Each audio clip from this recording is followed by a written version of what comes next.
the late afternoon of a deceptively placid day in January 1979, a woman stood on the balcony of a sixth-floor apartment overlooking Rue Verdun in the bustling heart of West Beirut.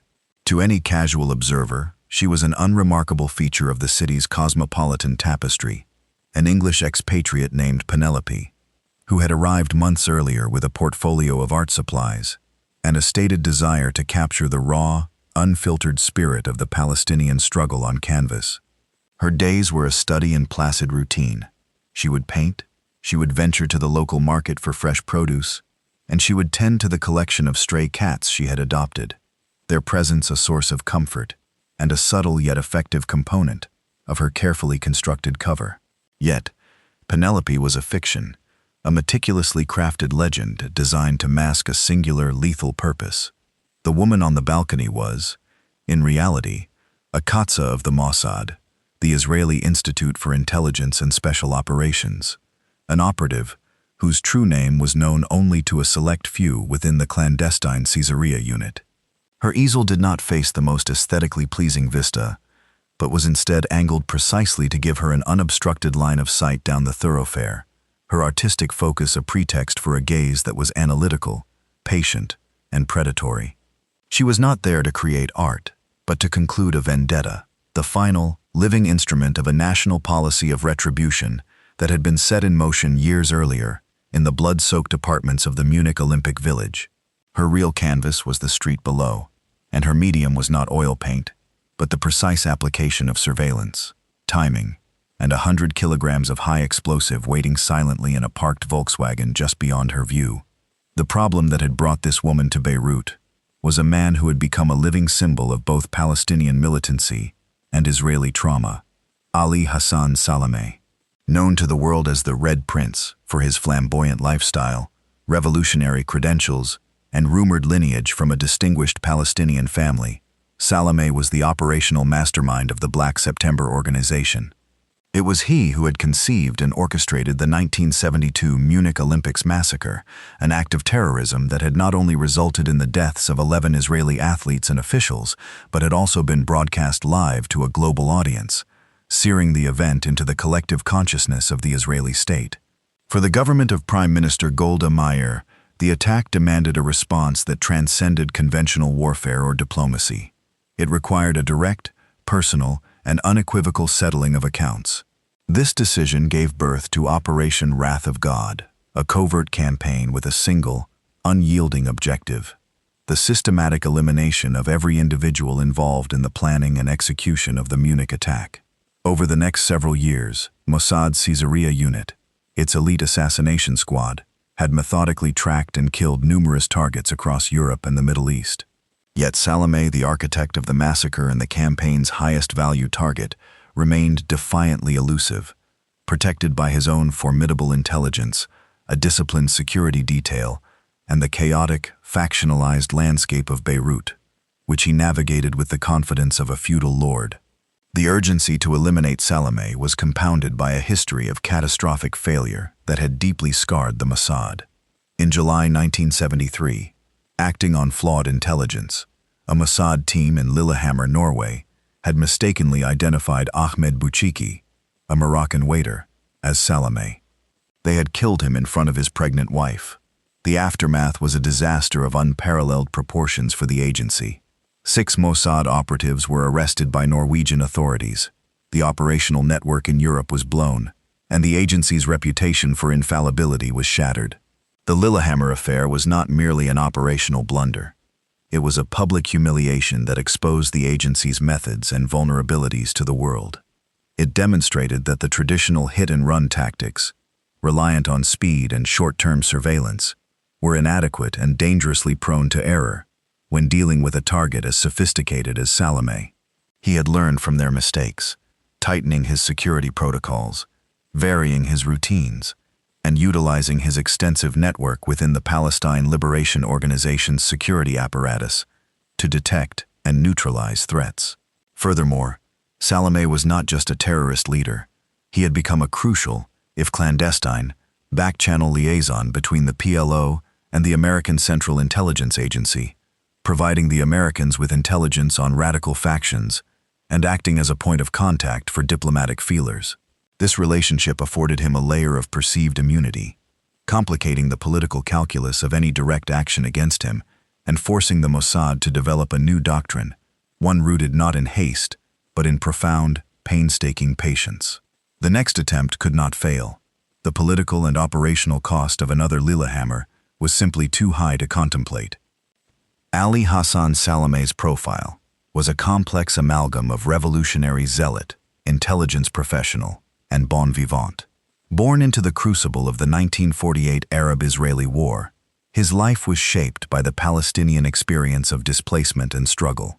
He rose through the ranks of Fatah, the dominant faction of the PLO, not merely through ideological fervor, but through a natural aptitude for intelligence and security work. He established Force 17, which served as both Yasser Arafat's elite Praetorian Guard and the PLO's primary intelligence gathering and counter-espionage unit. This position gave him immense power and access, making him one of the most well-informed and well-protected figures in the notoriously dangerous world of inter-Palestinian politics and the broader Lebanese civil war. His operational acumen was undeniable, but it was his public persona that made him such a unique and challenging target. Unlike other clandestine leaders who operated from the shadows, Salameh embraced the limelight. He was tall, handsome, and charismatic, often seen driving through West Beirut in expensive cars, dressed in fashionable European attire.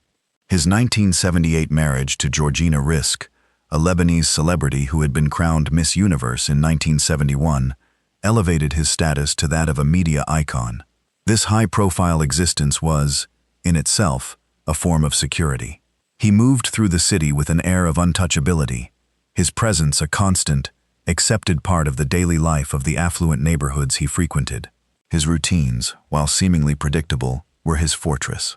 He regularly traveled from his apartment on Rue Madame Curie to visit his mother or to attend meetings at the PLO's headquarters, but always accompanied by a convoy of loyal, heavily armed bodyguards. His very publicness made him a difficult target to approach unnoticed, and his deep integration into the fabric of Beirut society meant that any overt attempt on his life would have immediate and widespread repercussions. He was a man hiding in plain sight, his confidence both his greatest asset and, as the Mossad calculated, his most exploitable flaw. Faced with the failure at Lillehammer and the target's sophisticated personal security, the leadership of Mossad, under the direction of Yitzhak Hofi, and the Caesarea unit, commanded by the legendary Mike Harari, concluded that a radical new approach was required. The old model of flying in a team for a rapid surgical strike was obsolete. Salameh was too well protected and too aware of their methods. The solution they conceived was audacious in its scope and demanded a level of operational discipline and psychological endurance far beyond what had been required in previous missions. The plan was to forego speed entirely and instead weaponize time itself. They would not send a team to hunt Salameh. They would insert a single operative into his environment and allow them to become a fixture, a piece of the urban furniture that would go completely unnoticed. This operative would not be a hunter actively stalking their prey, but a passive observer, a human surveillance camera embedded so deeply within the target's daily life that their presence would be accepted as normal. The mission's success would hinge on the construction of an unshakable cover identity, or legend, and the selection of an operative capable of living that lie for an indefinite period, under immense psychological pressure, in one of the world's most dangerous cities. The final act, the assassination itself, would be almost an afterthought, a mechanical process, executed only when months of patient observation had yielded the perfect, unmissable opportunity. The objective was to create a situation of absolute certainty, eliminating the variables of chance and misidentification that had led to the Lillehammer disaster. This was a paradigm shift in operational philosophy, moving from the sprint of the tactical hit to the marathon of strategic infiltration. The obstacles to implementing such a plan were monumental. Beirut in the late 1970s was not a city. It was a chaotic mosaic of competing interests, a battlefield where the Lebanese civil war raged between Christian phalangists, Sunni and Shia militias, Druze factions, and the heavily armed PLO, which operated as a state within a state. The city was carved into sectors, controlled by different armed groups and riddled with checkpoints. Foreign intelligence agencies, including the Syrian Mukhabarat, the Iraqi GID, the CIA, and the KGB, operated with near impunity, turning the city into a global epicenter of espionage and intrigue. Every foreigner was an object of suspicion, and a single misstep, a flawed document, an accent that was slightly off, or a question asked of the wrong person, could lead to abduction, interrogation, and death. Inserting a Mossad operative into this viper's nest was a high-risk gamble. Maintaining their cover for months on end, without a robust local support network, bordered on the impossible. The plan required the acquisition of a suitable apartment with a clear view of Salameh's route, the smuggling of specialized equipment, and the eventual deployment of an explosive device, all without attracting the attention of Force 17's vigilant counterintelligence agents, or any of the dozens of other armed groups who would kill an Israeli spy without a moment's hesitation. The consequence of failure was not just the loss of the operative, but the potential for another international incident that could further destabilize the region and expose Israel to universal condemnation. The specter of Lillehammer loomed over every aspect of the planning. This time, the execution had to be flawless. The technological component of the operation was focused on the delivery mechanism for the assassination, a car bomb. This was not a crude, improvised device, but a precisely engineered weapon. The Mossad's Technical Services Division, known for its ingenuity, selected a vehicle that would blend seamlessly into the urban landscape of Beirut, a Volkswagen Beetle. These cars were ubiquitous and unlikely to attract special attention. The challenge lay in modifying the vehicle to carry a substantial explosive payload without any visible alterations. Mossad technicians, working in a secure facility far from Lebanon, meticulously packed approximately 100 kilograms of high-grade plastic explosive, likely composition C4, into the vehicle's panels, under the seats, and within the chassis itself. The quantity was calculated not merely to kill the occupants of Salameh's car, but to ensure that the blast would be powerful enough to overcome any potential armor plating and guarantee the target's death, even with a near miss. The detonation system was equally critical. It had to be a remote-controlled radio device, but one that operated on a highly specific and encrypted frequency to prevent accidental detonation or jamming by sophisticated electronic countermeasures that a high-value target like Salameh might employ. The system was designed with multiple redundancies and a fail-safe mechanism. The trigger would be a small, innocuous-looking transmitter, simple to operate under stress, which would be in the possession of the operative on the balcony. The plan also involved the logistical nightmare of procuring a similar Volkswagen locally in Beirut, which would be used for reconnaissance and eventually swapped with the bomb-laden vehicle at the last possible moment to minimize the time the explosive device was on the street. The selection of the operative, who would become Penelope, was the most critical decision of the entire operation. The psychological profile required was extraordinary. The candidate had to possess more than just the standard field skills of a Katsa. They needed the deep-seated psychological resilience to withstand profound isolation, constant fear, and the unremitting mental strain of living a detailed, fabricated life for an extended period. They needed to be an actor of the highest caliber, capable of inhabiting a fictional character so completely that the performance would hold up under the casual scrutiny of neighbors and the potentially lethal inspection of hostile intelligence agents. The Mossad located the perfect candidate in a British-born Jewish woman who had immigrated to Israel. Her name was Erica Chambers. Holding a genuine British passport, she had the flawless accent, cultural background, and identity documents that could withstand expert examination. She was intelligent, resourceful, and, most importantly, possessed a cool, unflappable demeanor. Her motivation was reportedly rooted in a deep ideological conviction, a response to the trauma of Munich that had been personalized and transformed into a cold, professional resolve. She was not a vengeful fanatic, but a dedicated professional undertaking a task she believed was a national necessity. Her recruitment marked the beginning of an intense period of specialized preparation. Erica Chambers's training was unlike that of a conventional field operative. While she was undoubtedly proficient in self-defense, covert communications, and surveillance techniques, The primary focus of her preparation was on the art of her cover. She spent weeks with an art instructor, learning not just to paint, but to paint in a specific, plausible style. She learned how to talk about art, how to handle her materials with the casual familiarity of a lifelong practitioner, and how to create a body of work that would support her legend as an artist fascinated by the themes of conflict and resilience. She was drilled on every detail of the life of Penelope, her fictional British persona. This included a fabricated family history, educational background, past travels, and even a set of political opinions, sympathetic to the Palestinian cause, but naively artistic rather than militantly political, designed to make her palatable in the intellectual circles of West Beirut. A key element of her psychological conditioning was preparing her for the solitude and the ever-present threat of exposure. She role-played scenarios where her cover was challenged, where she was followed, where her apartment was searched.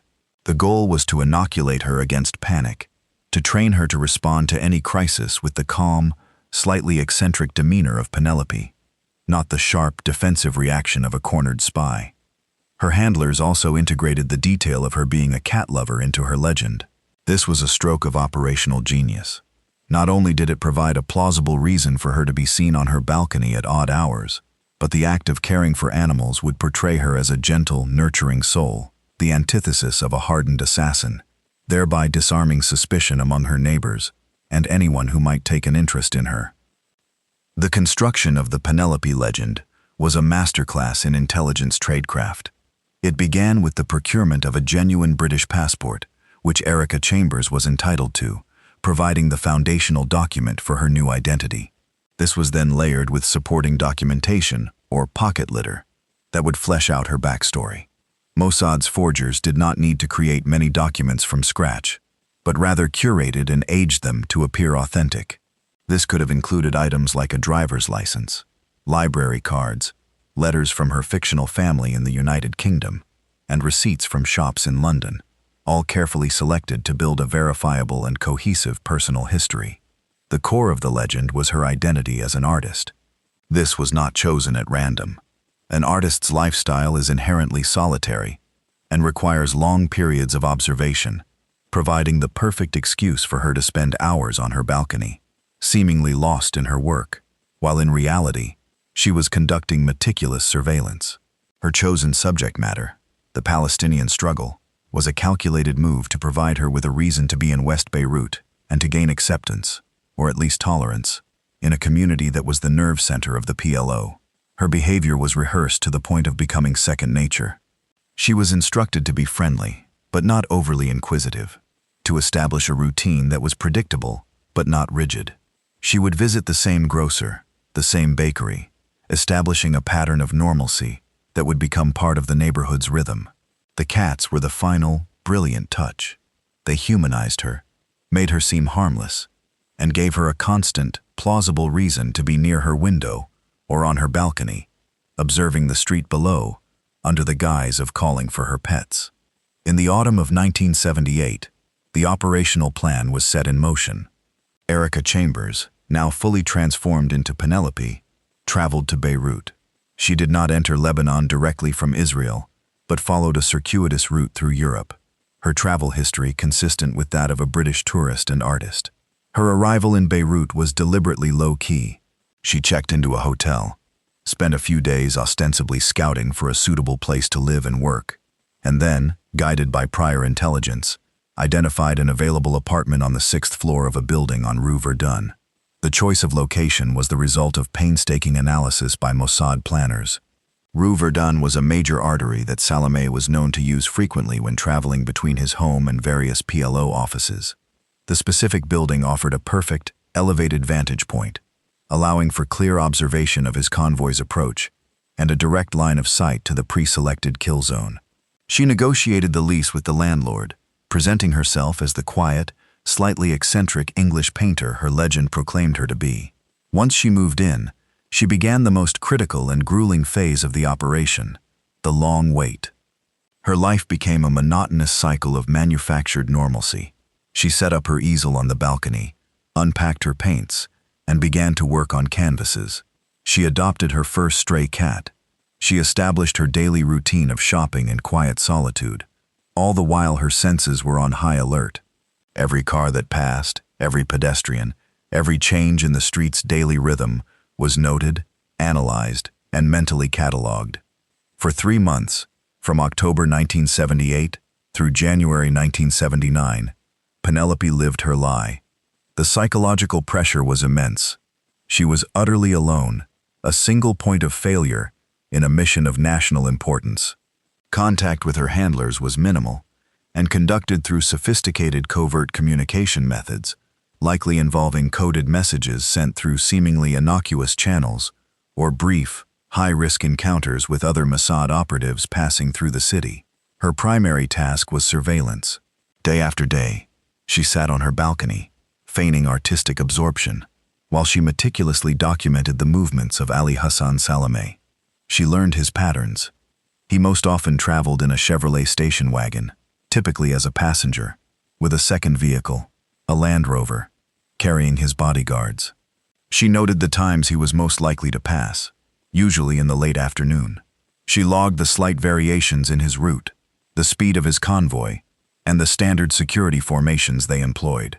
This was not passive watching. It was active, analytical intelligence gathering. Each piece of information was a data point that would contribute to the final calculation for the attack. During this period, other members of the Caesarea team began to filter into Beirut, operating independently and unknown to one another to maintain operational security. One operative, posing as a German businessman, procured a red Volkswagen Beetle from a local dealer. This vehicle was kept in a separate location, serving as a clean, unremarkable placeholder. The final piece of the puzzle, the bomb-laden Volkswagen, was smuggled into Lebanon in pieces and assembled by a Katza, a demolitions expert, in a secure location, or driven across the border, disguised as a tourist vehicle. As January progressed, the intelligence gathered by Penelope indicated that Salameh's routine had become stable and highly predictable. The window of opportunity was opening. The order was given from Tel Aviv to move to the final phase. On the morning of January 22, 1979, the final preparations were made with clinical precision. A Mossad operative, one of the supporting team members, drove the explosive-packed Volkswagen and parked it along Rue Verdun.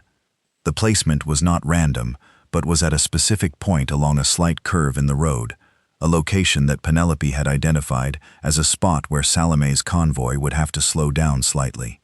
The operative who parked the car then calmly walked away and proceeded to his own extraction point.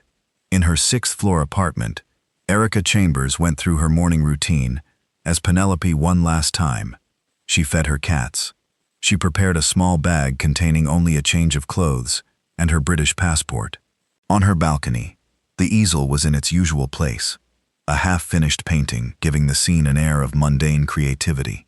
In her pocket, her hand rested on the small, cool plastic of the radio transmitter.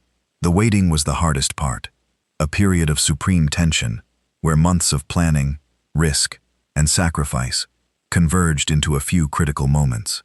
The intelligence from her surveillance indicated that Salameh was expected to leave his apartment around 3:30 in the afternoon to attend a birthday party for his mother. As the hour approached, the street below continued its normal, chaotic dance of traffic and pedestrians. Chambers remained perfectly still, her gaze fixed on the corner where Salameh's convoy would appear. She was no longer Penelope the artist. She was the instrument of retribution, her entire being focused on the single act she had been sent here to perform. At approximately 3:35 p.m., the 2-car convoy appeared. A tan Chevrolet station wagon led, followed by a Land Rover. Through her binoculars, Chambers could just make out the familiar figure of Ali Hassan Salameh in the passenger seat of the Chevrolet. Her heart rate, which had been steady, likely experienced a surge of adrenaline, but her training took over. She tracked the convoy's progress as it moved down Rue Verdun. Her mind was a cold calculator, measuring distance, speed, and timing. The Chevrolet approached the curve, slowing as predicted. It drew parallel to the parked red Volkswagen. For a fraction of a second, the two vehicles were perfectly aligned. In that instant, with an unhesitating act of will, Erica Chambers depressed the button on the transmitter. The radio signal, traveling at the speed of light, closed the circuit in the receiver hidden within the Volkswagen. The 100 kilograms of C4 detonated in a single, violent, upward-directed blast. The explosion was immense, a deafening roar that ripped through the afternoon air, shattering windows for blocks around. The Chevrolet station wagon was lifted from the ground and torn apart by the concussive force and shrapnel, which had been packed around the explosive charge to maximize its lethality.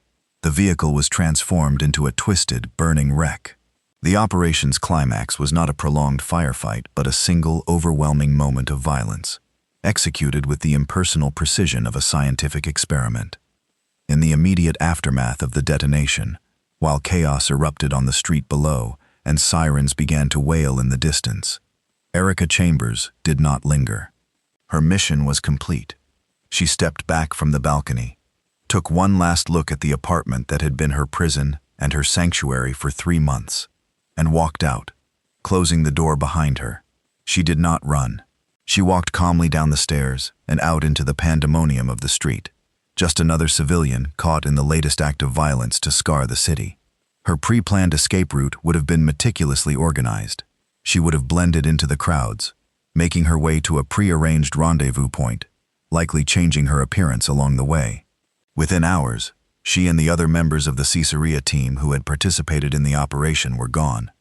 They melted away, using their various cover identities and forged travel documents to exit Lebanon by air and sea, vanishing as completely as they had appeared. The extraction was as flawless as the assassination itself. Back in Beirut, the PLO's security forces were in disarray. The blast had killed Ali Hassan Salameh instantly, along with 4 of his bodyguards and 4 innocent bystanders, including a British student and a German nun. The investigation that followed was frantic, but fruitless. There was no evidence to find. No witnesses who had seen anything more than a parked car and an English artist on her balcony. The woman known as Penelope had ceased to exist. The assassination of Ali Hassan Salameh was a profound strategic and psychological victory for Israel. It closed the final chapter of the Munich massacre, delivering on the promise made by Golda Meir years earlier. The message to Israel's enemies was clear and brutal. The arm of Israeli intelligence was long, its memory was unforgiving, and its patience was limitless.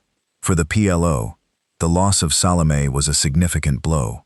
They had lost not only their most effective security and intelligence chief, but also their primary, albeit secret, link to the United States. The CIA was reportedly furious at the loss of their valuable asset, a sentiment that underscored the complex and often contradictory alliances that characterized the region's intelligence landscape. The operation restored the Mossad's tarnished reputation after the Lillehammer debacle, re-establishing its aura of deadly competence and becoming a textbook case study in long-term, deep-cover assassination operations. However, the success came at a cost. The deaths of innocent civilians, an unavoidable consequence of using a massive car bomb in a dense urban area, raised moral and ethical questions that resonated even within Israel. It was a stark reminder that such operations, no matter how clinically planned, inevitably spill over to claim the lives of those not targeted. For Erica Chambers, the operative at the heart of the mission, the consequences were personal and permanent. She had been transformed by the experience.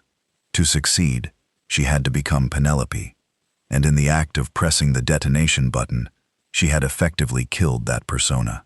The psychological toll of living a lie under constant threat, culminating in an act of calculated killing, is a burden that few can comprehend. She returned from Beirut a ghost, her name erased from official records, her existence a closely guarded secret, forever marked by the months she spent as an artist, whose final masterpiece was an act of violent retribution. The woman who left Beirut was not the same one who had arrived, her identity irrevocably fractured by the weight of the life she had lived and the life she had taken. What does it mean for a nation to pursue a policy of targeted assassination, even against those who have committed heinous acts of terror? And can an individual, tasked with living a complete fiction in the service of such a policy, ever truly reclaim their own identity after the mission is over? Share your thoughts in the comments below. If you found this story compelling, please give this video a like and subscribe to our channel.